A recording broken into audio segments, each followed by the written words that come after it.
Sa ilalim ng ilaw ng tablado, ngiti sa kamera, pangako'y sariwa pa. Pero sa likod ng kurtina, iba ang laro. Bulungan interes, lihim na plano. May mga kamay na nag-aagawan sa isang upuang may korona.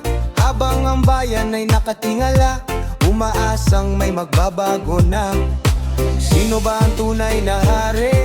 Kung ang puso'y puno ng sarili, kapangyarihang hiniram lang, pero inangkin na parang kanila lang. Dahil sa upuan, nagiging kaaway ang kaibigan. Dahil sa upuan, katotohanan ay nawawala. Isang mundo, isang eksena. Kahit anong bansa, pareho ang sistema. Upuan, inuupuan ang pangarap ng masa. Upuan kapalit minsan ng kaluluwa.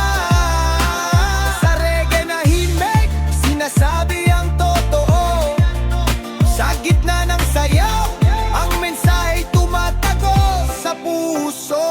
May salitang matamis sa bawat eleksyon, pero napapako kapag tapos na ang selebrasyon. May mga batang gutom pa rin sa lansangan, habang ang nasa taas ay busog sa kapangyarihan. Sa social media, giyera ng opinyon, pero sa likod nito'y parehong direksyon. Hindi kaliwa, hindi kanan ng laban, kundi ang taong nakalimutan sa daan. Kung ang lider ay salamin ng bayan, bakit basag ang ating kinabukasan? Hanggang kailan tayo pipikit habang ang upuan ay paulit-ulit? Dahil sa upuan, nagiging kaaway ang kaibigan. Dahil sa upuan, katotohanan ay nawawala.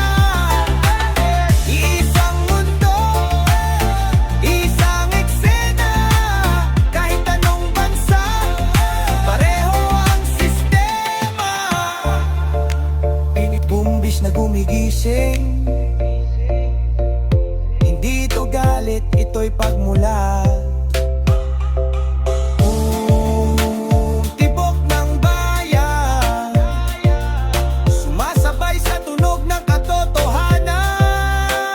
Hindi lahat ng tahimik ay sunod, minsan pagod lang pero mulat. Sa sayaw at himig na banayad, may revolusyong dahan-dahang umaakyat. Hindi sa upuan nasusukat ang dangal,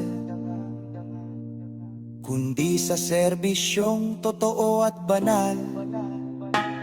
Kung ang kapangyarihan ay para sa lahat, hindi kailangang ipaglaban ng matugas.